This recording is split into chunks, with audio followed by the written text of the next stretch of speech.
Hello' everyone, বৰ্ণালী সৰু পাকঘৰলৈ আজি বনাবলৈ লৈছোঁ কোমোৰাৰ চব্জি। এইটো আমাৰ গছৰে কোমোৰা হয়, মাছ ছিঙি আনিলে।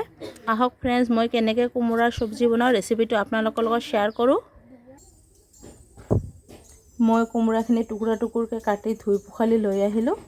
এয়া চাওক, আৰু মই কোমোৰাখিনিত দুটা আলু সৰু সৰুকৈ টুকুৰা টুকুৰ কৰি দিছোঁ।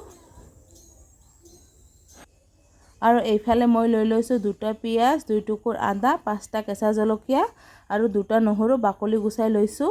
আৰু এতিয়া মই এইখিনি মিক্সিত পেষ্ট কৰিম। মই কেৰাহী গৰম দি দিলোঁ।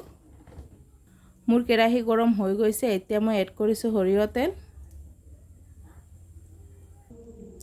মোৰ তেলখিনি গৰম হৈ গৈছে।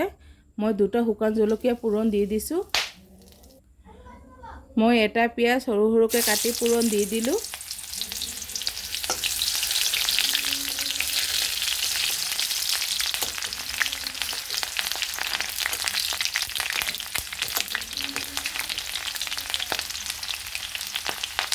মই 2খন তেজপাত 2 টুকুৰ কৰি দি দিলোঁ পূৰণ।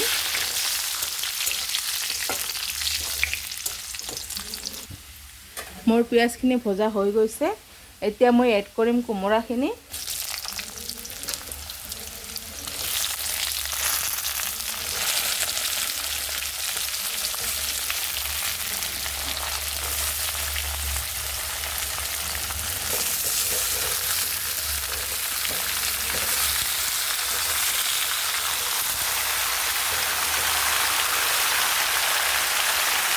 মই কোমোৰাখিনি এড কৰিলোঁ।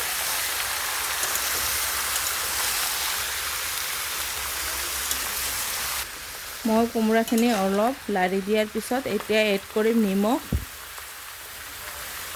পৰিমাণ অনুসৰি এড কৰিছোঁ নিমখ।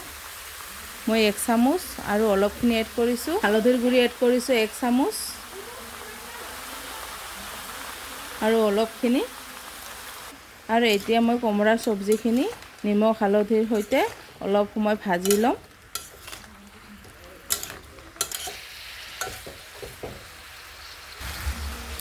আৰু এতিয়া মই কেঁচা জলকীয়া 3টা এড কৰিলোঁ আৰু অলপ লাৰি দিছোঁ।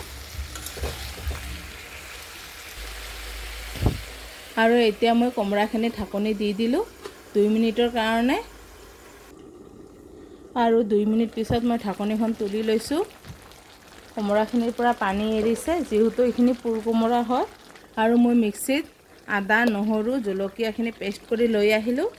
আৰু এতিয়া আদা, নহৰু, পিঁয়াজৰ পেষ্টখিনি মই এড কৰিলোঁ।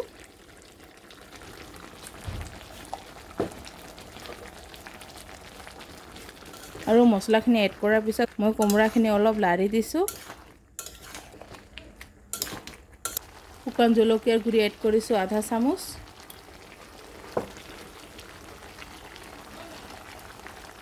জিৰাৰ গুড়ি এড কৰিছোঁ আধা চামুচ। আৰু এতিয়া মই মছলাখিনিৰ সৈতে কোমোৰাখিনি ভালকৈ ভাজি ল'ম। আৰু এই চব্জিটো খাবলৈ বহুত টেষ্টি হয়। আৰু এই চব্জি বনাবলৈ হ'লে পুৰ কোমোৰা লাগে। কুমলীয়া কোমোৰা খাবলৈ টেষ্ট নহয়। মোৰ কোমোৰাৰ এনেকুৱা চব্জি বহুত প্ৰিয় হয়। আৰু এতিয়া মই আকৌ ঢাকনিখন দি দিলোঁ 2 মিনিটৰ কাৰণে। আৰু 2 মিনিট পিছত মই ঢাকনিখন তুলি লৈছোঁ।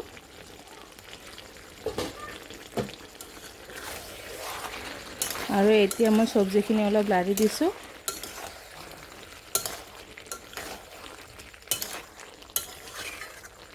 আৰু এতিয়া মই ঢাকনি নিদিয়াকৈ কোমোৰাখিনি 2 পৰা 3 মিনিট টাইম আৰু অলপ ভাজি ল'ম। মই 3 পৰা 4 মিনিট টাইম কোমোৰাখিনি ভাজি ল'লোঁ। আৰু মোৰ কোমোৰাখিনি ভজা হৈ গৈছে।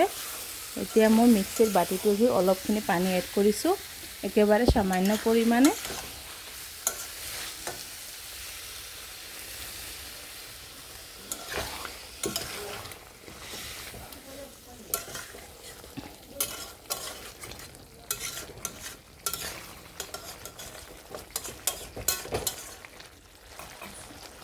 আৰু পানীখিনি এড কৰাৰ পিছত মই চব্জিখিনি 1 পৰা 2 মিনিট টাইম জাল কৰি ল'ম।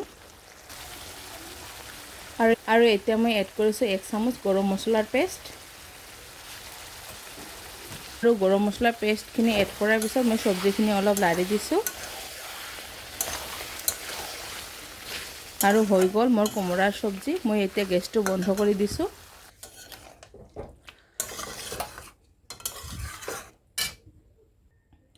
তো ফ্ৰেণ্ডছ, এয়া চাওক হৈ গ'ল মোৰ কোমোৰা আলুৰ চব্জি।